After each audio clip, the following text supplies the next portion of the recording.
نحمده ونصلي على رسوله الكريم اما بعد فاعوذ بالله من الشيطان الرجيم بسم الله الرحمن الرحيم رب اشرح لي صدري ويسر لي امري واحلل عقدة من لساني يفقهوا قولي. بسم اللہ الرحمن الرحیم کے نام سے جو بے انتہا مہربان نہایت رحم فرمانے والا ہے. یہاں تک کہ جب ان میں سے کسی کو موت آئے گی تو کہنا شروع کرے گا، اے میرے رب مجھے اسی دنیا میں واپس بھیج دیجئے جسے میں چھوڑ آیا ہوں. امید ہے کہ میں اب نیک عمل کروں گا. ہرگز نہیں، یہ تو بس ایک بات ہے جو وہ کہہ رہا ہے. اب ان سب مرنے والوں کے پیچھے ایک برزخ حائل ہے، دوسری زندگی کے دن تک. پھر جو ہی کہ سور پھونک دیا جائے گا، ان کے درمیان پھر کوئی رشتہ نہ رہے گا اور نہ وہ ایک دوسرے کو پوچھیں گے. اس وقت جن کے پلڑے بھاری ہوں گے وہی فلاح پائیں گے، اور جن کے پلڑے ہلکے ہوں گے وہی لوگ ہوں گے جنہوں نے اپنے آپ کو نقصان میں ڈال لیا. وہ جہنم میں ہمیشہ رہیں گے. آگ ان کے چہروں کی کھال چاٹ جائے گی اور ان کے جبڑے باہر نکل آئیں گے. کہا جائے گا، کیا تم وہی لوگ نہیں ہو کہ میری آیات تمہیں سنائی جاتی تھی تو تم ان کو جھٹلاتے تھے؟ وہ کہیں گے، اے ہمارے رب، ہم پر بدبختی چھا گئی تھی، ہم واقعی ہی گمراہ لوگ تھے. اے پروردگار، اب ہمیں یہاں سے نکال، پھر ہم ایسا قصور کریں تو ظالم ہوں گے. اللہ تعالیٰ جواب دے گا، دور رہو میرے سامنے سے اور پڑے رہو اسی میں اور مجھ سے بات نہ کرو. تم وہی لوگ تو ہو کہ میرے کچھ بندے جب کہتے تھے کہ اے ہمارے پروردگار، ہم ایمان لے آئے، ہمیں معاف کر دے، ہم پر رحم کر، تو سب رحیموں سے اچھا رحیم ہے. موت دنیا کی سب سے بڑی حقیقت ہے. بہت سی چیزیں جو انسان کو پہنچنے والی ہوتی ہیں وہ خطا ہو سکتی ہیں. ملنے والی چیزیں ملنے سے رہ سکتی ہیں. کسی منزل پہ آپ پہنچنا چاہتے ہیں، وہ منزل آپ سے دور ہو سکتی یا آپ اس تک پہنچ بھی سکتے ہیں. لیکن موت ایک ایسی چیز ہے کہ جو کسی بھی انسان سے خطا نہ ہوگی. ہر وہ شخص جو اس دنیا میں آیا ہے اسے لازماً واپس جانا ہے. موت سے کوئی بھی فرار حاصل نہیں کر سکتا. قرآن مجید میں آتا ہے، قُل لَن يَنفَعَكُمُ الْفِرَارُ إِن فَرَرْتُم مِّنَ الْمَوْتِ، ان سے کہہ دیجئے کہ تمہیں فرار، بھاگنا ہرگز فائدہ نہ دے گا. اگر تم موت سے بھاگنا چاہو تو بھاگ سکتے ہی نہیں. کوئی بھی چیز جس کا وجود ہے، جو پیدا کی گئی ہے، اسے لازماً ایک دن ختم ہونا ہے. کل من علیہا فان، بقا صرف ایک رب کو ہے. وَيَبْقَى وَجْهُ رَبِّكَ ذُو الْجَلَالِ وَالْإِكْرَامِ، اور باقی رہے گی تیرے رب کی ذات صاحب جلال و عزت والی. باقی سب کو ختم ہونا ہے، سب کے لیے فنا ہے، سب کے لیے زوال ہے. اور یہی فرق ہے خالق اور مخلوق کا. خالق کے لیے موت نہیں، مخلوق کے لیے ہے. ہماری نگاہیں روز مختلف تجربات سے گزرتی رہتی ہیں، مختلف چیزیں ہم دیکھتے رہتے ہیں. ہر روز سورج نکلتا ہے اور پھر ہماری نگاہوں کے سامنے ڈوب جاتا ہے. ہم توجہ دیں یا نہ دیں، سوچیں یا نہ سوچیں، غور کریں یا نہ کریں، لیکن ایسا روز ہوتا ہے. ہم سب کے مشاہدے میں ہے. کبھی ایسا نہیں ہوا کہ سورج نکلے اور پھر ڈوبے نہیں، اور پھر دوبارہ نکل آتا ہے، پھر ڈوب جاتا ہے، پھر حتیٰ کہ ایک دن اپنے ٹھکانے پہ پہنچ کر دوبارہ نہیں نکلے گا، اور وہ دن دنیا کے خاتمے کا دن ہوگا. اسی طرح جو پودے اگتے ہیں، درخت لگتے ہیں، معمولی پودے ہوں یا تناور درخت ہوں، مضبوط درخت ہوں، چند دن تک باقی رہنے والے ہوں یا سال ہر سال تک باقی رہنے والے ہوں، بعض صدیوں تک بھی باقی رہتے ہیں، لیکن بالآخر ختم ہوتے ہیں. موسم آتے ہیں، بدلتے ہیں، سردی گرمی میں بدل جاتی، گرمی سردی میں بدل جاتی. خود انسان کی زندگی کو ہم دیکھیں تو ایک انسان دنیا میں آ رہا ہے اور دوسرا جا رہا ہے، ایک پیدا ہو رہا ہے اور دوسرا فوت ہو رہا ہے. پیدائش سے لے کر موت تک کے مرحلے میں انسان کے اندر جتنی بھی تبدیلیاں آتی ہیں ان پر ہمارا کوئی اختیار نہیں، ہمارا کوئی بس نہیں. بچپن سے جوانی تک کی عمر جو اوپر جانے کی عمر ہوتی وہ سب کے لیے خوشگوار ہوتی، لیکن جو ہی انسان کی جوانی بڑھاپے کی طرف قدم رکھتی ہے اور ڈھلنے لگتی ہے تو یہ چیز انسان کے لیے تکلیف دہ ہوتی. جوان ہونے تک عام طور پر موت کم ہی یاد آتی ہے، لیکن جو ہی انسان بڑھاپے کی طرف قدم رکھتا ہے تو اکثر موت کا خیال، دنیا سے جانے کا خیال آتا ہے. اگرچہ موت صرف بوڑھوں کے لیے نہیں ہے، موت سب کے لیے. اور ہم یہ بھی مشاہدہ کرتے رہتے ہیں کہ بعض بچے پیدائش سے پہلے ہی مر جاتے ہیں، یعنی دنیا میں آنے سے پہلے ہی ماں کے پیٹ میں ختم ہو جاتے ہیں. بعض برتھ کے موقع پہ ختم ہو جاتے ہیں، بعض بچپن میں، بعض جوانی میں اور بعض بڑھاپے میں. بہرحال یہ تو ایک حقیقت ہے کہ جانا سبھی کو ہے. یہ جانا ایک تلخ حقیقت ہے. کل نفس ذائقۃ الموت، ہر ایک کو یہ پیالہ پینا ہے اور اس مرحلے سے گزرنا ہے. موت کسی کی بھی ہو تکلیف دہ عمل ہے، جدائی کا عمل ہے. اور جدائی، الگ ہونا، ایک دوسرے کو کھو دینا، یہ صرف جانے والے کے لیے یہ تکلیف دہ نہیں، پیچھے رہنے والوں کے لیے بھی بہت تکلیف دہ ہے. لیکن بہرحال انسان کو جانا ہے. اللہ سبحانہ و تعالی جب کسی بندے سے محبت کرتا ہے تو اس بندے کے حق میں یہ بات بہت ناگوار ہوتی کہ وہ اس کی جان لے، لیکن چونکہ یہ لکھا جا چکا ہے اس لیے یہ مرحلہ اس پر گزرتا ہے، چاہے کوئی اللہ کا پیارا ہو یا وہ جس سے اللہ تعالیٰ ناراض ہو. ہم سب کو بھی جانا ہے. ہم سے پہلے بہت سے لوگ گزر چکے. جب خاندان میں سے کوئی جاتا ہے، رشتہ داروں میں سے کوئی جاتا ہے، قریب کے لوگوں میں سے کوئی جاتا ہے، تو ہم اس کی موت سے اپنے مرنے کو اچھی طرح ریلیٹ کر سکتے ہیں. دنیا کی حقیقت بہت اچھی طرح سمجھ میں آنے لگتی ہے، اور دل نہ بھی چاہے تو سوچنے پر مجبور ہو جاتے ہیں کہ مجھے بھی اس مرحلے سے گزرنا ہے اور ان سب چیزوں کو چھوڑنا ہے. دنیا کی محبت انسان کے دل میں اس طرح رچ بس گئی ہے کہ اگر آج ہمیں کوئی پکارنے والا پکار کے یہ کہے کہ تمہارے لیے جنت ہے، چلو تم آج چھوڑ دو یہ دنیا، تو شاید ہم یہ کہیں کہ اچھا تھوڑے دن اور ٹھہر جاؤ، تھوڑا سا وقت اور مل جائے، ابھی میرے بہت سے کام ہیں کرنے والے. اگر بچے چھوٹے ہوں تو کہیں گے کہ ابھی بچے چھوٹے ہیں، جوان ہو تو کہیں گے کہ ابھی ان کے شادی کرنا ہے، مجھے شادی کر بھی چکیں گے تو کچھ اور ذمہ داریاں ہمیں یاد آئیں گی. حقیقت یہ ہے کہ دنیا اپنی کمتری کے باوجود ہم سب کی محبوب ہے. ہم میں سے ہر شخص دنیا کی محبت میں کسی نہ کسی درجے میں مبتلا ہے، اسی لیے اس کا چھوڑنا کسی کو بھی پسند نہیں اور چھوڑنے کو دل نہیں چاہتا، ہاں ہم کتنا بھی کوسیں، لیکن اس کے باوجود ہم مرنا نہیں چاہتے، کیونکہ موت کا مرحلہ تکلیف دہ مرحلہ ہے. ہاں وہ تکلیف اس کے لیے کم ہو جاتی ہے جس کی موت اللہ کے راستے میں آتی ہے، جو اللہ کے راستے میں جیسے شہداء اپنی جان دیتے ہیں. جب انسان کو یہ پکار آتی ہے یا ایتھا النفس المطمئنہ ارجعی الی ربک راضیۃ مرضیہ فادخلی فی عبادی وادخلی جنتی، اے نفس مطمئنہ، اے وہ روح جو مطمئن ہے، پرسکون ہے، جس کے اندر ایک اطمینان ہے، دنیا کی ساری مشکلات، غموں اور دکھوں کے باوجود وہ پرسکون ہے. ارجعی الی ربک، چلو اپنے رب کی طرف واپس چلو، راضیۃ مرضیہ، اس حال میں کہ تو بھی راضی ہے اور تیرا رب تجھ سے راضی ہے. راضیہ راضی اور مرضیہ جس سے رب راضی.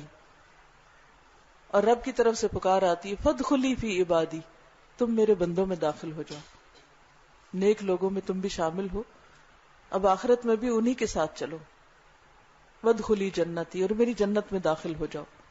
تو گویا مرتے ہی اس کو جنت کی بشارت مل جاتی اور وہ اللہ کے نیک بندوں میں شامل ہو جاتا ہے. لیکن اپنے پیچھے بہرحال ایک دنیا چھوڑ آتا ہے، وہ جو اس نے بہت محنت سے کمائی ہوتی، جس کے ساتھ اس کی ایک اٹیچمنٹ ہوتی. اگر ہم اپنے کمرے کو دیکھیں، اپنے وارڈروب کو دیکھیں، اپنی کتابوں کو دیکھیں، اپنی دوسری بلانگنگز کو دیکھیں، تو بہت ساری ایسی چیزیں ہیں کہ جو ہماری ضرورت نہیں بھی ہیں، لیکن ان کے ساتھ ہماری صرف ایموشنل اٹیچمنٹ ہے. یہ فلاں نے مجھے گفٹ دی تھی، یہ چیز فلاں کی گفٹ ہے، یہ فلاں موقع پر خریدی تھی، یہ شادی کا گفٹ ہے، یہ اینٹیک ہے، یہ فلاں دور کی خریدی ہوئی ہے، یہ فلاں ملک میں گئے تھے تو وہاں سے خرید کر لائے، یہ فلاں رشتہ دار یا دوست آیا تو وہ ہمارے لیے تحفے میں لایا. اگر ہم چاہیں بھی کہ ان کو اٹھا کر کسی کو دے دیں تو عام طور پہ ہم دینا نہیں چاہتے، حالانکہ وہ ہمارے کام کی بھی نہیں ہوتی. لیکن یہ جو ایموشنل اٹیچمنٹ ہے ایک بہت بھاری چیز ہوتی ہے. اس دنیا کے ساتھ ہماری ایک جذباتی وابستگی ہو گئی ہے. اسی طرح انسانوں کے ساتھ، انسانوں سے ہمیں دکھ ملتے بھی ہیں پھر بھی وہ ہم کو اچھے لگتے ہیں. بچوں کی طرف سے آپ دیکھ لیجئے، ماں باپ کو دیکھ لیجئے، بہن بھائیوں کو دیکھ لیجئے، جتنے بھی کوئی قریبی رشتہ دار ہیں، ہم نہیں چاہتے کہ وہ ہم سے دور جائیں. بعض اوقات ماں باپ انتہائی بڑھاپے کے عالم میں ہوتے کہ ان کے لیے موت زندگی سے افضل ہوتی، لیکن پھر بھی ہم دکھی ہوتے ہیں. کس لیے؟ کیونکہ ہم سیلفش ہوتے ہیں، ہم اپنے سکون، اپنے لیے دعائیں چاہتے ہیں، اپنی خوشی چاہتے ہیں، یہ نہیں دیکھتے کہ دوسرا شخص کس حال میں. تو بہرحال موت کا مرحلہ، جدائی کا مرحلہ تکلیف دہ مرحلہ ہے، لیکن اس مرحلے کو کس طرح خوشگوار بنایا جائے، اس کی ایک ہی صورت ہے کہ وہ کام کیے جائیں جس سے ہمارا رب راضی ہو، جس سے اس کی مخلوق کا بھلا ہو، جس سے ہمارے ضمیر پر کوئی بوجھ نہ ہو، جس سے ہمارے اندر ایک اطمینان ہو. اگر ہماری زندگی اللہ کی اطاعت میں گزرے گی، بندوں کی خدمت میں گزرے گی، تو انشاءاللہ موت کا مرحلہ بھی پرسکون ہوگا. کیونکہ اس موت کے مرحلے سے پہلے کا مرحلہ جو آج کا دن ہے، آج کا مرحلہ ہے، اسی سے ہم اپنا آغاز کر سکتے ہیں، سیلف انالیسس کر سکتے ہیں، خود کو خود ٹیسٹ کر سکتے ہیں کہ میرے دل کی کیفیت کیا ہے. ہم سب کو اپنے اپنے دلوں کا جائزہ لیتے رہنا چاہیے. کیا واقعی ہم اس کیٹیگری میں فال کرتے ہیں کہ راضیۃ مرضیہ؟ کیا ہم اپنے رب سے راضی ہیں؟ کیا ہمارے دل کے اندر ایک اطمینان ہے؟ کہیں کسی قسم کی کوئی بے چینی یا اضطراب یا پریشانی تو نہیں؟ موت کا خوف اپنی جگہ، لیکن ایسا خوف تو نہیں کہ جو ہمیں اللہ کی رحمت سے مایوس کر دیتا ہو، کیونکہ وہ مطلوبہ نہیں. انسان کو اللہ سبحانہ وتعالیٰ کے بارے میں ہمیشہ پر امید رہنا چاہیے، لیکن ایسی امید نہیں کہ انسان اللہ کی ناراضگی کے کام شروع کر دے. اللہ سے ہمیشہ حسن ظن رکھنا چاہیے. حضرت جابر فرماتے ہیں کہ میں نے رسول اللہ صلی اللہ علیہ وسلم کی وفات سے 3 دن پہلے آپ کو یہ فرماتے ہوئے سنا کہ مرتے وقت انسان کو اللہ پر حسن ظن رکھنا چاہیے. یعنی انسان اس حال میں مرے کہ اللہ کے بارے میں اچھا گمان ہو، اچھا خیال ہو، اچھی سوچ، کہ وہ مہربان ہے، وہ محبت کرنے والا ہے، وہ کبھی کسی پہ ظلم نہیں کرتا. کیونکہ عام طور پر ہمارا تکیہ کلام کیا ہوتا ہے کہ جو چیز ہمیں تقدیر میں سے یا اللہ کے فیصلوں میں سے پسند نہیں آتی تو ہم فوراً کہہ دیتے ہیں یہ تو بڑی ناانصافی کی بات ہے، اللہ نے میرے ساتھ اچھا نہیں کیا، اللہ نے فلاں کے ساتھ اچھا نہیں کیا. یہ بات کوئی معمولی بات نہیں، بہت سخت بات ہے. سب سے بڑھ کر علم کس کے پاس ہے؟ سب سے بڑھ کر محبت کرنے والا کون ہے؟ سب سے بڑھ کر مہربان کون ہے؟ وہی رب ہے. اس کا کوئی بھی فیصلہ ظلم کا فیصلہ نہیں ہوتا، اس کے ہر فیصلے میں خیر اور بھلائی ہے. لہٰذا اگر وہ ہمارے بچوں میں سے کسی کو لے جائے یا والدین میں سے یا بہن بھائیوں میں سے یا کسی کو بھی لے جائے تو اس کا یہ فیصلہ ناانصافی کا فیصلہ نہیں ہے. بعض اوقات کوئی فوت ہو جائے تو ہم کہتے ہیں کہ ہم ہی کیوں، ہم پر ہی مصیبت کیوں آئی، ہمارے عزیز کو کیوں چھینا گیا. تو بات یہ ہے کہ اللہ کا مال ہے، صحابیات میں سے ایک مشہور صحابیہ ہیں ام سلیم، ان کا بیٹا فوت ہو جاتا ہے، شوہر باہر گئے ہیں، واپس آتے ہیں تو پوچھتے ہیں کیا حال ہے بچے کا، کہتی ہیں پہلے سے زیادہ پرسکون ہے، اور بچہ فوت ہو چکا ہے اور گھر میں پڑا، چادر ڈالی ہوئی ہے اس پر. ماں ہے یہ، کس طرح اللہ کے فیصلے پر راضی ہیں. کسی بھی دکھ، تکلیف اور پریشانی کے موقع پر ہمارا ری ایکشن کیا ہوتا ہے؟ ہم اس صدمے کو کیسے لیتے ہیں؟ ہم اس کو کتنے باوقار طریقے سے سہتے ہیں اور اللہ سے کتنے راضی ہوتے ہیں اور کیسا حسن ظن رکھتے ہیں؟ یہ ماں کا حسن ظن ہے اللہ کے بارے میں کہ بچہ پہلے سے بہتر حالت میں ہے. اور یقیناً دنیا میں اگر کسی بیماری میں وہ سفر کر رہا تھا تو اس سفرنگ سے وہ نکل گیا، اور بچے تو معصوم ہوتے ہیں، ان کا تو آخرت میں کوئی حساب نہیں، پکڑ نہیں، کچھ نہیں، تو وہ پہلے سے بہتر ہے. اگر کوئی بھی ماں یہ سوچ لے تو اس کا صدمہ بہت کم ہو جائے گا، کیونکہ کوئی بھی شخص اس وقت تک راضی ہو نہیں سکتا جب تک وہ اللہ کی تقدیر کو نہ مان لے. دل میں سکون آ ہی نہیں سکتا، خوشی ہو ہی نہیں سکتی جب تک اللہ کے فیصلوں پہ انسان راضی نہ ہو. ایک بزرگ سے کسی نے پوچھا کہ آپ کو کبھی غمگین نہیں دیکھا گیا، کس وجہ سے آپ مطمئن رہتے ہیں؟ تو وہ کہنے لگے کہ میں اللہ کے ہر فیصلے کو اپنا فیصلہ سمجھتا ہوں. جو بھی چیز میرے سامنے آتی ہے میں یہ سمجھتا ہوں کہ یہ میرے رب کی بات ہے، لہذا یہ میری بات ہے، میں اس پہ راضی. کیونکہ ہم نہیں جانتے اور وہ جانتا ہے کیا چیز اچھی اور کیا اچھی نہیں. اس لیے کسی بھی عزیز و اقارب میں سے کسی بھی رشتہ دار کی وفات ہو جائے تو اس موقع پر ہمیں کوئی زبان سے ایسا کلمہ نہیں نکالنا چاہیے جو اللہ کو ناراض کر دے، کیونکہ یہ اس کا فیصلہ ہے. جانے والا چلا گیا، کوئی نہیں پلٹا سکتا اس کو، وہ ہاتھ سے نکل چکا. اب ہمارا امتحان ہے، ایک امتحان اس کا ہو رہا ہے، ایک امتحان ہمارا ہو رہا ہے. اس کا امتحان تو قبر میں جیسے من ربو کا ما دینو کا من نبیو کا، تمہارا رب کون، تمہارا دین کیا، تمہارا نبی کون، وہ اس کے 3 سوال اس سے پوچھے جائیں گے. لیکن پیچھے رہنے والوں کا بھی امتحان کم نہیں کہ اس موقع پر وہ کیا کرتے ہیں. کرنے کے کام کیا ہیں کہ انسان اللہ کے بارے میں نمبر 1 حسن ظن رکھے، نمبر 2 زبان سے کوئی ایسی بات نہ کرے کہ جو اللہ کو ناراض کرے. نبی صلی اللہ علیہ وسلم جب اپنے بیٹے ابراہیم کی وفات پر رو رہے تھے، آپ کی آنکھوں سے آنسو ٹپک رہے تھے، تو کسی نے پوچھا کہ آپ بھی روتے ہیں؟ لوگوں کا خیال تھا کہ شاید رونا جو ہے وہ ناپسندیدہ چیز ہے اور اللہ کے فیصلے پہ ناراض ہونا ہے. تو آپ نے فرمایا نہیں، یہ تو رحمت کی علامت ہے کہ اللہ نے کسی کے دل کو نرم رکھا ہے. تو وفات کے موقع پر رو تو سکتے ہیں، لیکن آپ نے فرمایا کہ زبان سے کوئی ایسی بات نہیں نکلے گی جو اللہ کو ناراض کرے. اور یہی کرنے کا کام ہے کہ اس موقع پر انسان کوئی ایسی بات نہ کرے جو خدا کو ناراض کرے. اور پھر بات ہو رہی تھی اطمینان قلب کی. جب انسان کسی پر ظلم کرتا ہے، زیادتی کرتا ہے، کسی پہ ایسا غصہ نکالتا ہے جو ناروا ہوتا ہے، غصے کے موقع پر فضول بات کر دیتا ہے، موقع تو ختم ہو جاتا ہے، غصہ بھی ٹھنڈا ہو جاتا ہے، مگر وہ بات وہاں رہ جاتی ہے. وہ ایک گلٹ کی شکل میں انسان کے اندر ایک تکلیف دہ صورت اختیار کر لیتی ہے جس سے انسان کے اندر کا اطمینان لٹ جاتا ہے. لہذا ضرورت کس بات کی ہے کہ ہم کسی کی وفات کے موقع پر اپنے آپ کو وہاں رکھ کر دیکھیں کہ اگر میں ہوں یہاں پر تو میرا کیا ہوگا، میرے ساتھ کیا معاملہ کیا جائے گا. مجھے آج اس کی تیاری کرنا ہے، آج سے اپنی اصلاح کرنا ہے، اور دیر اینڈ دین اسی موقع پر کوئی ایسی بات نہیں کرنی جو اللہ کو ناراض کرنے والی. اور اگر میں کسی کے ساتھ کوئی زیادتی کر رہا ہوں تو ایسا نہیں کرنا. تو یہ یاد رکھنا چاہیے کہ جو شخص ایسے موقع پر صبر کرتا ہے اللہ اس کے دل کو ٹھنڈک سے بھر دیتا ہے، اس کے دل میں اطمینان پیدا ہو جاتا ہے. اور صبر کا بدلہ جنت کے سوا کچھ نہیں. خصوصاً اگر کوئی ماں اپنے چھوٹے بچے کی وفات پر صبر کرتی ہے تو اس موقع پر اللہ تعالیٰ فرشتوں سے پوچھتے ہیں کیا تم نے میرے بندے کے بچے کی جان لے لی؟ حالانکہ اللہ تعالیٰ خود بھی جانتے ہیں. ہوتا ہے نا بعض اوقات ہمیں ایک بات پتہ ہوتی ہے لیکن ہم دوسرے سے پھر کرتے ہیں، کبھی خوشی میں، کبھی کسی بات کو اہمیت دینے کے لیے. تو فرشتے کہتے ہیں کہ ہاں یا رب.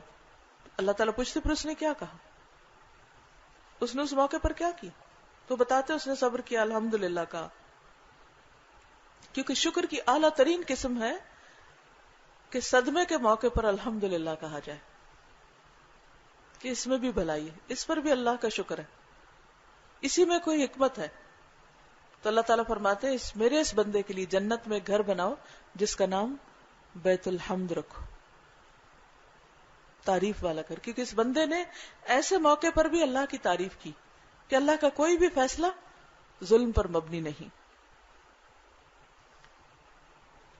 اللہ بندوں پر ظلم نہیں کرتا, لیکن بندے بندوں پر ظلم کرتے ہیں.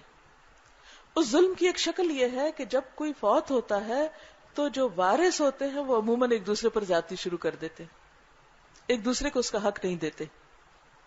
حالانکہ موت کا وقت یہ سکھانے کے لیے کافی ہے کہ اگر وہ اپنا مال چھوڑ گیا ہے اور ہم نے اگر اس کے مال کے اوپر ناجائز قبضہ کیا تو ہم بھی ایک دن چھوڑ جائیں گے, لیکن ہمارے نامہ اعمال میں یہ سب لکھا جائے گا. تو اس لیے وفات کے موقع پر پیچھے والوں کو صرف غم اور سوگ ہی نہیں کرنا چاہیے, اس کے ساتھ اپنے فرائض بھی ادا کرنے چاہیے. اور ان میں فرائض میں سے اہم ترین فرض یہ ہے کہ ہر صاحب حق کو اس کا حق دیا جائے, فوری طور پر وراثت کو تقسیم کیا جائے اور اس میں جس جس کا حصہ بنتا ہے ان کو دے دیا جائے. اس میں مردوں کے حصے کے علاوہ جو عورتوں کا حصہ ہے جس میں عموماً ڈنڈی ماری جاتی ہے اور ظلم کیا جاتا ہے, اس ظلم کو ختم کیا جائے. بعض اوقات ہم ماں باپ خود بھی ظلم کر جاتے ہیں. مثلاً جو بچے ہمارا خیال رکھتے ہیں یا ہمارا حال چال پوچھتے رہتے ہیں, ان کے ساتھ ہم بھی بہت مہربان ہوتے ہیں, ان کو زندگی میں بھی دیتے رہتے ہیں اور بعد میں بھی ان کے لیے کچھ نہ کچھ الگ کر جاتے ہیں کہ انہوں نے بہت کیئر کی ہے. اور جو نہ پوچھے, چاہے وہ کسی مجبوری کی وجہ سے یا غفلت کی وجہ سے, تو ان کا حق نہیں دیا جاتا یا پھر ان کو کمتر چیز دے دی جاتی. یہاں ظلم ہو جاتا ہے. ایک شخص ساری زندگی اچھے کام کرتا ہے لیکن مرتے وقت اگر وصیت غلط کر جاتا ہے یا کسی کے اوپر ظلم اور زیادتی کر جاتا ہے تو اس کی ساری زندگی کے اعمال ضائع ہو جاتے ہیں اور وہ اپنے لیے آگ کماتا ہے. اس لیے جانے والے کو بھی بالکل جانبداری نہیں کرنی چاہیے, کسی کے حق میں کسی کے خلاف کچھ نہیں لکھنا چاہیے سوائے اس کے کہ 1/3 میں جو اجازت ہے جس جس جگہ پہ خرچ کرنے کی حلال جائز جگہوں پر, وہاں انسان اپنا وصیت لکھ جائے. لیکن وارثوں کے لیے وصیت نہیں لکھی جاتی. وارثوں کو وہ حق لازماً ملے گا جو اللہ نے ان کے لیے لکھا. قرآن مجید میں اس کی تقسیم بتا دی گئی, مزید تقسیم سنت سے بھی پتہ چلتی. اگر وراثت تقسیم نہ کی جائے تو یہ میت پر بھی ایک بوجھ ہوتا ہے. اگر اس کی اپنی نیت درست نہیں تھی یا اس نے خود اس کے بارے میں نہیں پوری طرح بتایا. اس لیے لازم ہے کہ ہر شخص جو کچھ اون کرتا ہے, جو اس کی پوزیشنز ہیں, وہ کسی نہ کسی کو ضرور بتائے, خصوصاً قریبی رشتہ داروں کو, اس کے شوہر کو یا بچوں کو یا جو بھی اس کے قریب, ان کو پتہ ہونا چاہیے کہ وہ کیا کچھ چھوڑ رہا ہے, تاکہ صحیح انصاف کے ساتھ تقسیم کیا جا سکے. اور اس میں کسی کو بھی رکاوٹ نہیں بننا چاہیے, کسی کو کسی کے ساتھ بھی جانبداری نہیں کرنی چاہیے. اللہ سبحانہ و تعالیٰ فرماتے ہیں آباؤکم و ابناؤکم لا تدرون ایہم اقرب لکم نفعا, تمہارے ماں باپ اور تمہارے بچے, تمہیں نہیں پتا کہ ان میں سے کون تمہارے حق میں زیادہ فائدہ مند ہے. بعض اوقات ماں باپ سے ہم کچھ دور ہوتے ہیں اور بچوں پہ ہمارا فوکس بہت ہوتا ہے. بعض اوقات بچے ہم سے دور ہوتے ہیں اور ماں باپ کو ہم سب کچھ دینے والے ہوتے ہیں. ہمیں نہیں پتا کہ ہمارے لیے کون زیادہ اجر و ثواب کا باعث ہے. ماں باپ کی دعائیں ہماری بخشش کے لیے فائدہ مند ہوں گی یا پھر ہمارے اولاد ہمارے لیے صدقہ جاریہ ہو تو وہ زیادہ فائدہ مند ہوگی, ہمیں نہیں معلوم. اس لیے اللہ نے جو حق لکھے ہیں وارثوں کے, وہ حق ان کو پورے پورے دے دینے چاہیے. اسی لیے علم الوراثت کو اسلام میں علم الفرائض کہا جاتا ہے کہ اس علم کا سیکھنا فرض ہے, یعنی فرض کفایہ ہے. اگر معاشرے کے اندر چند لوگ بھی اس کو سیکھ لیں گے تو سب کے اوپر سے ذمہ داری ہٹ جائے گی, اور اگر کوئی نہیں سیکھے گا اور اس بنا پر لوگوں پر ظلم ہوگا, حقداروں کو حق نہیں ملے گا, تو سبھی گناہگار ہوں گے. پھر اسی طرح یہ ہے کہ جو فوت ہو جائے تو اس کے مال میں وراثت میں جب تقسیم ہو رہی ہو تو پیچھے والوں کو چاہیے کہ کچھ نہ کچھ اس کے مال میں سے خود اپنی خوشی سے بھی صدقہ کر دیں, خاص طور پر اگر اس کو وصیت لکھنے کا موقع نہیں ملا. یا وہ اپنے طرف سے کوئی صدقہ جاریہ کے لیے یا کسی خاص غریب رشتہ دار وغیرہ کے لیے کچھ کہہ نہیں سکا. خصوصاً قرآن مجید میں تلقین آتی ہے ان لوگوں کو دینے کی جو تقسیم کے وقت حاضر ہوں. مثلا کوئی میت ہو گئی، لوگ آئے ہوئے ہیں رشتہ دار پرسے کے لیے، افسوس کرنے کے لیے، اتنے میں تقسیم کا کام شروع ہو گیا ہے اور وہ بیٹھے دیکھ رہے ہیں. یہ چھوٹے بچے ہیں، وہ چیزوں میں گھس جاتے ہیں، کچھ اٹھا لیتے ہیں، مانگتے ہیں. تو اللہ تعالیٰ فرماتے ہیں کہ تم اپنے آپ کو رکھ کے وہاں دیکھو کہ اگر تم دنیا سے جاؤ تو تم اپنے یتیم بچوں کے لیے پیچھے کیا سوچو گے کہ ان کے ساتھ کیا سلوک کیا جائے. تو اسی طرح خصوصاً محروم لوگ جن کا وراثت میں حصہ نہیں بنتا، ان کو بھی اس مال میں سے پھر اپنے حصے میں سے، یہ نہیں کہ وہ بغیر وصیت کے کسی اور کے حصے میں سے، اس میں سے ان کو کچھ نہ کچھ دے دو. یہ ہے ہمارے دین کی تعلیمات. اگر ان تعلیمات پر صحیح طور پر عمل کیا جائے تو زندگی کس قدر پرسکون ہو جائے. یہ ہے وہ طریقے، یہ ہے وہ راز اطمینان قلب حاصل کرنے کے، راضیتم مردیہ بننے کے، کہ ہر سچویشن میں انسان کو پتا ہو کہ اب میرے اوپر کرنے کا کام کیا ہے. دین صرف پڑھنے پڑھانے کی چیز نہیں ہے، یہ عمل کی چیز ہے. اور ہمارے اندر اطمینان اور سکون، خوشی اور راحت اسی وقت ہو سکتا ہے جب ہم ایک طرف اللہ کا حق دینے والے اور دوسری طرف بندوں کا. اب آپ دیکھیے یہ جتنی بھی چیزیں بتائی گئی ہیں وفات کے موقع پر، ان میں سے زیادہ تر کیا ہے؟ بندوں کا حق ہے، بندوں کو دینے کی بات ہے. اور پھر اگر ہم صبر کرتے ہیں تو یہ بھی ہمارے اپنے حق میں اچھا ہے. آخرت کی جزا تو ہے ہی، لیکن دنیا میں صبر کر کے ہم بہت سے کام ہوش و حواس کے ساتھ اور بہتر کر سکتے ہیں. بعض لوگ غم کو اپنے اوپر طاری کر لیتے ہیں اور وہ اس سے نکل نہیں پاتے، اور ان کا وہ غم ان کے لیے ایک ڈپریشن کی صورت اختیار کر لیتا ہے جس سے ان کا پورا خاندان متاثر ہو جاتا ہے. وہ خود تو پریشان ہوتے ہیں لیکن اپنے آس پاس والوں کو بھی پریشان کرتے ہیں. اسی لیے سوگ کی مدت 3 دن بتائی گئی. جیسے والدین بھی فوت ہو جائیں تو اس کے بعد پھر اپنے آپ کو حوصلہ دے کر صبر کر کے نارمل لائف میں آنا چاہیے. ورنہ کیا ہوتا ہے کہ مثلاً اگر والدین میں سے کوئی فوت ہو گیا اور ہمارے اپنے بھی بچے ہیں اور ہم ہر وقت رو رہے ہیں تو ہمارے بچے ہم سے بیزار ہو جائیں گے، شوہر بیزار ہو جائے گا، گھر کا نظام الٹ جائے گا. آپ جانے والے کے لیے تو رو رہے ہیں، ٹھیک ہے، ہم نے مان لیا آپ کی بہت محبت ہے ان سے، لیکن پیچھے والوں کا کیا قصور ہے؟ ان کی بھی قدر کریں جو زندہ ہیں، جو باقی ہیں، اور ان کے حق ادا کریں. کیونکہ قیامت کے دن اللہ تعالیٰ اپنے حق تو معاف کر دے گا لیکن بندوں کے حقوق ان کی سخت پوچھ ہوگی. اگر ان کے حق میں کمی ہوئی تو ہمیں اس بات کا کوئی حق نہیں کہ ہم کسی بھی چیز میں ایکسٹریم رویہ اختیار کریں. غم اور دکھ میں ایسا ایکسٹریم رویہ کہ جس سے ہم اپنے بچوں اور شوہر اور رشتہ داروں اور باقی خاندان والوں کے حق ادا نہ کر سکیں، یا وہ غم ہم کو اتنا بیمار کر دے کہ ہم کچھ بھی کرنے کے قابل نہ رہے. تو یہ سچویشن نہیں ہونی چاہیے. پھر یہ ہے کہ جب کوئی فوت ہو رہا ہو تو اس وقت لا الہ الا اللہ پڑھنا چاہیے، کیونکہ جو شخص جس کی وفات اس کلمے پر ہوگی، کلمہ توحید پر، آخری کلام جس کا لا الہ الا اللہ ہوگا، انشاءاللہ وہ جنت میں جائے گا. کیونکہ انما الاعمال بخواتیمہا، جس حال میں اختتام ہوگا وہیں سے اگلی زندگی اسی طرح شروع ہوگی. اگر ایمان پر گیا انسان، توحید پر گیا، تو انشاءاللہ آگے کے لیے بھی اچھی امید رکھی جا سکتی. لیکن کسی کو بھی زبردستی نہیں کلمہ پڑھوانا چاہیے اس وقت. جیسے زندگی میں کسی کو زبردستی نہیں آپ پڑھا سکتے، لا اکراہ فی الدین.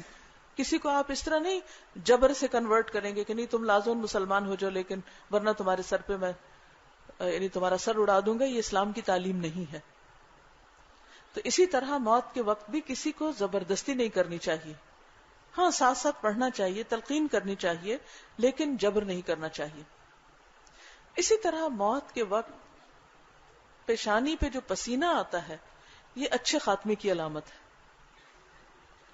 موت کی تکلیف برحق ہے. نبی صلی اللہ علیہ وسلم کی وفات کا جب وقت آیا تو حضرت عائشہ کہتی ہیں کہ آپ کی تکلیف دیکھ کر میں کبھی کسی کی تکلیف کو برا نہیں سمجھتی.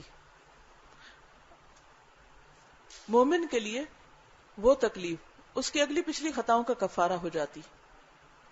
اس وقت اگر آپ کسی کو نزا کے عالم میں دیکھیں کہ وہ تکلیف میں ہے، کوئی کومے میں ہے، اس کی سانس بہت مشکل سے آ رہی اور اتنی مشقت اور جدوجہد ہو رہی ہے کہ اس کی پیشانی پر پسینے کے قطرے نظر آ رہے ہیں، تو اس پر بھی پریشان نہ ہو. ٹھیک ہے، دکھ تو ہوتا ہے، ایک تکلیف میں کسی کو دیکھ کر انسان خوش تو نہیں ہو سکتا، لیکن اس بات پر پھر اطمینان رہے کہ ایک اچھا خاتمہ ہو رہا ہے.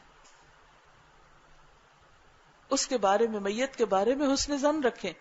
عام طور پہ کیا ہوتا ہے، جب کوئی میت دنیا سے جاتی ہے اور اس موت کے وقت اگر اس کی حالت خراب ہو زیادہ تو لوگ بدگمان ہونے لگتے ہیں، پتہ نہیں اس نے کیا کیا خرابیاں کی ہوں گی اور کیا کیا برائیاں کی ہوں گی، تو جب اس کی موت بہت خراب ہو رہی ہے. اللہ کو پتا ہے کون کیا ہے اور اس وقت آخری وقت میں اس کے اوپر کون سی تکلیف گزر رہی ہے. لیکن حدیث کے مطابق موت کے وقت مومن کی پیشانی پر پسینہ آ جاتا ہے، یہ ایمان کی علامت ہے. پھر اسی طرح شہادت کی موت کی آرزو کرنی چاہیے، کیونکہ وہ اعلیٰ ترین درجہ ہے دنیا سے رخصت ہونے کا. کیونکہ شہید کا نہ حساب ہوتا ہے اور نہ ہی اس سے پوچھ ہوتی اور فوراً اس کی روح جنت میں داخل کر دی جاتی. بڑی شہادت کے علاوہ انسان اگر پیٹ کی بیماری میں فوت ہوتا ہے یا ڈوب کے فوت ہوتا ہے یا گر کے، یا اس کے اوپر کوئی عمارت گر جاتی ہے زلزلے وغیرہ میں، یا کوئی سیلاب میں مر جاتا ہے، یا اسی طرح کوئی اور ایسی تکلیف آ جاتی ہے، تو اس پر بھی ایسے لوگوں کے بارے میں برا خیال نہیں کرنا چاہیے کہ یہ بہت گناہگار ہوں گے اس لیے ان کی یہ شامت اس طرح آئی. اللہ جانتا ہے کہ کون کیسا ہے، ہمیں ججمنٹل نہیں ہونا. لیکن اس بات کے بارے میں تسلی رکھیں کہ انشاءاللہ ان کا انجام اچھا ہوگا، کیونکہ ایسے لوگوں کو شہید ہونے کی خوشخبری دی گئی. مثلا اگر پیٹ کی بیماری ہے، کسی کو پیٹ میں کینسر ہو جاتا ہے یا کوئی اور ایسی بیماری ہو جاتی ہے، اس وجہ سے وہ فوت ہو جاتا ہے، تو اس کے لیے بھی اچھے خاتمے کی علامت ہے یہ. اسی طرح باقی چیزیں جو ناگہانی آفات آتی ہیں اور اس میں لوگ چلے جاتے ہیں، تو ان کے بارے میں بھی حسن ظن رکھنا چاہیے. پھر اسی طرح حدیث میں یہ بھی آتا ہے کہ جو مسلمان جمعہ کے روز فوت ہوگا اللہ اسے فتنہ قبر سے محفوظ رکھے گا. تو جمعہ کے دن فوت ہونا یہ بھی اچھے خاتمے کی علامت ہے. اسی طرح رمضان کے مہینے میں فوت ہونا، پھر اسی طرح حج کے سفر پر یا عمرہ کرتے وقت، یا اللہ کی خاطر انسان گھر سے نکلے، جیسے دین کا علم حاصل کرنے کے لیے، تو راستے میں اگر موت آ جائے تو یہ ساری موتیں جو ہیں یہ شہادت کی موت شمار ہوتی ہیں. کوئی شخص کسی کی موت کو دیکھ کر اس کے بارے میں کم سوچے، اپنے بارے میں زیادہ فکر کرے کہ یہ وقت مجھ پہ بھی آنا ہے، کون سا وقت ہوگا، وہ کون سا دن ہوگا، وہ کون سی جگہ ہوگی. اس کے بارے میں روز سوچنا چاہیے. اور آج کل آپ دیکھیں کہ ایسے ایسے طریقے سے بعض اوقات موت آ جاتی ہے کہ باڈی بھی نہیں ملتی، پلین کریش ہو جاتے ہیں، بعض اوقات ڈوب جاتے ہیں لوگ، بعض اوقات عمارتیں گر پڑتی ہیں اوپر، کچھ پتہ نہیں چلتا، غائبانہ نماز جنازہ ہوتی ہے. ان کے بارے میں برا نہیں سوچیں، لیکن اپنے آپ کو وہاں ضرور رکھا کریں، امیجن کیا کریں کہ اگر میں ان میں سے ایک ہوں تو کیا ہوگا. اس کے لیے مجھے آج دعا کرنی ہے اپنے لیے کہ اللہم بارک لی فی الموت و فی ما بعد الموت. اللہ میری موت میں بھی برکت ڈال اور موت کے بعد آنے والے معاملات میں بھی ان سب کو اچھا کر دے. کیونکہ جس چیز نے خطا ہونا ہی نہیں، جو چیز آنی ہی آنی ہے، تو لازم ہے کہ انسان اس کے بارے میں ضرور سوچے. عقل مند اس کی تیاری کرتا ہے. دیکھیے دنیا میں اگر معمولی سا سفر بھی ہو، مثلا میں اپنے گھر سے چل کے یہاں آئی ہوں تو کچھ تو تیاری کرنی پڑی نا. بیگ اٹھایا، کتاب رکھی اور صبح سے سوچ رہی تھی آج جانا ہے. آپ ایک شہر سے دوسرے شہر جاتے ہیں، ایک ملک سے دوسرے ملک جاتے ہیں، کہیں بھی جاتے ہیں تو تیاری رکھتے ہیں نا. دنوں پہلے بیٹی کو رخصت کرنا ہو، دنوں پہلے تیاری شروع ہو جاتی کہ رخصتی ہے. لیکن ایک بڑی رخصتی بھی ہے اور وہ ہر ایک کی رخصتی ہے، اس کی بھی لازماً تیاری ہونی چاہیے. ہمارے ہاں شادیوں کی تیاری مہینوں پہلے شروع ہو جاتی، سارا دن تیاری ہوتی رہتی، مہمانوں کی لسٹیں بن رہی ہیں، ہال بک ہو رہے ہیں، مہمانوں کے آنے رہنے کا انتظام ہو رہا ہے، کپڑے بن رہے ہیں، جہیز بن رہا ہے، گھر آگے تیار ہو رہا ہے. دونوں خاندان کتنی لمبی لمبی تیاریاں کرتے ہیں اور سب لوگ مدد کو بھی پہنچ جاتے ہیں. سوچئے آخرت کی رخصتی میں ہم سب اپنے آپ کو رکھ کے دیکھیں اور اسی جگہ رکھ کے دیکھیں کہ میری رخصتی ہونے والی، اس رخصتی کے لیے میں نے کیا تیار کیا ہوا ہے.